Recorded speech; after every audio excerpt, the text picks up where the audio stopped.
Hello. Welcome back to my YouTube channel, Imperfectly Perfect True Crime and More with Jay Diaz and Lola. If this is your first time on my channel, thank you so much for clicking on this video. My name is Jessica, for those of you who don't know me, and this is a conspiracy theory, speculation type channel and more. So if that is for you, please like and subscribe and share. I would really appreciate it. Thank you for all of you watching, my old and new subs. I really appreciate you.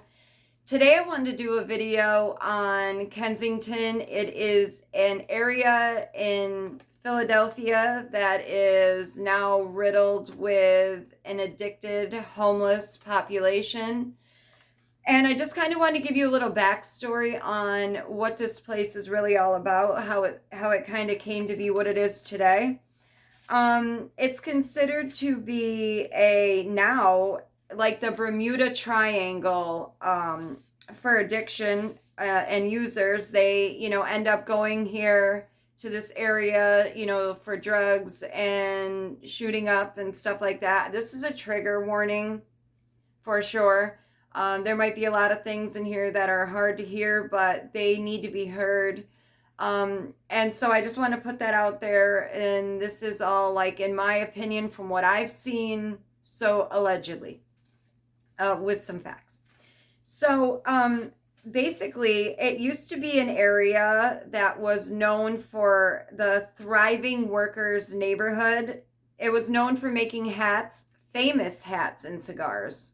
And it was a stable blue-collar life. People ended up losing interest in this cigar and hat products that were being distributed around there. Also, they were very expensive.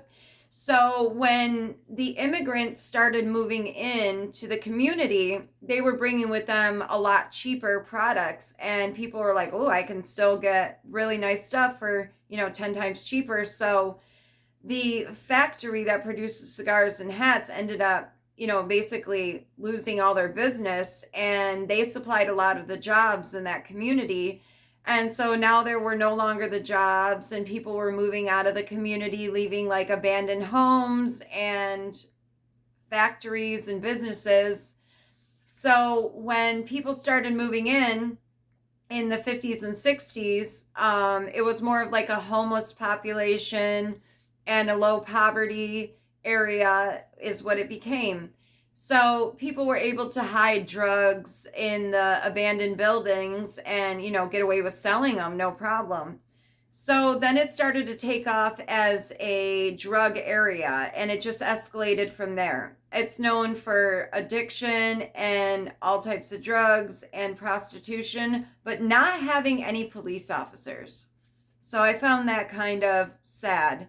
When I was watching this documentary on Kensington, it was so sad. It was like zombies walking around, like just, the highest of the high. And it was just like, nobody cares. Nobody cares. It's like, oh, there's a bunch of addicts, whatever, they're, to me, it's like, people don't want to put the time and effort into addicts, and I'm a former addict myself. I had an addiction to opiate pain medication. I've never done street drugs besides smoke marijuana, but I know a lot of people who have, and we didn't get there overnight.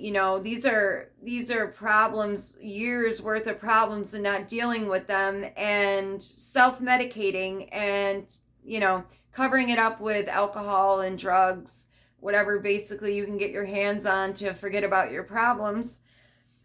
So it's just sad. And, I was watching a documentary, and this guy was actually filming across the street. And across the street, there was a man laying on the ground, clearly overdosing. And there was a woman police officer, standing over him, just so nonchalant, like looking on her phone, like she had no care in the world. Instead of giving him Narcan, okay, which reverses the opiate effect, the opiate overdose. This is Narcan. Okay, I don't know why I have Narcan and she doesn't. And all police officers or anybody around that area should be loaded with Narcan. Sometimes you need 2, 3, 4 of these to come out of a fentanyl withdrawal, depending on how potent it is. So what you do is you take this out, obviously, and you push this bottom part up. This is a nasal spray. So you put this up the nostril and you spray this up. And you know, it literally brings you from the death you're near to up, out and about within, 10, 15 seconds. It is a lifesaver. It is a necessity. But, people look at addicts like they don't matter. Not all, some.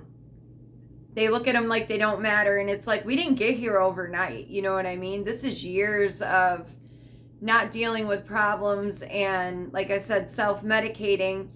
And a lot of times addicts don't trust anybody. They trust other addicts because, it normalizes what they're doing. And it's like, oh, okay, well, if these people are doing it, it's not so bad. They're not judging me. So, they all hang out together.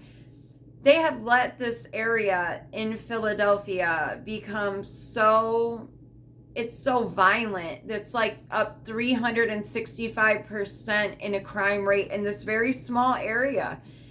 And it's just riddled with trash, and there's like trash all over. It's like garbage everywhere. It's like a landfill. And it's just like zombies walking around. And, the government is trying to make it like a safe area to shoot up cleanly, basically providing fresh needles and tourniquets, like basically a kit to shoot up, to do drugs with, instead of putting that money into, rehab or places to get better, or, helping you get off the streets and living a productive life. They're helping you continue to be an addict. That I never will understand, but the government makes money off of people staying sick. They make money off you going to treatment, going to day-hab programs, CASA, which is an outpatient program that, you can go to, several times a week. They make money off of that. So it's just sick to me, but I would just wanted to let you guys know, go watch the documentary on Kensington in Philadelphia. It is a sad, sad reality for so many people. But I feel like if we stop being so judgy and start helping people, whether you agree or believe in what they're doing, people just need you to be kind and understanding sometimes. And, it goes a long way. So the next time you see somebody that's in addiction or high, or, just wonder how they got there. You know what I mean? Like, because today isn't the first day they've been an addict, and I'm sure they have been for a while. And sometimes when people are at their rock bottom, they need to know that there's a way out, and there is a way out. And people do believe in you, and you can make it. Life is beautiful if you let it be. You don't have to cover your feelings up with drugs. Life is beautiful. And I will be clean 9 years, May 8th, like I've stated before. And I'm so thankful I got out and that drugs no longer have a hold of me, because it is hard to see a way out sometimes, especially when you're so far in it and drugs are all you know, and you do them just to feel normal, not even to get high so much. You need that to wake up in the morning, to live a normal life without, beating yourself up all day, covering up your issues, whatever you do drugs for. There are people who care, and you can get clean and live a clean life. So I just wanted to put that out there. I love and appreciate all of you guys. Please subscribe if you haven't done so already. Please like and please share, and comment anything below you want me to know. Also, please hit the notification bell to all. That way you're notified anytime I post on my channel. I appreciate you so much for being here. Stay blessed, stay safe, cherish the simple things, and you can make it out of addiction and to the other side, no problem. I appreciate you all for watching. Bye.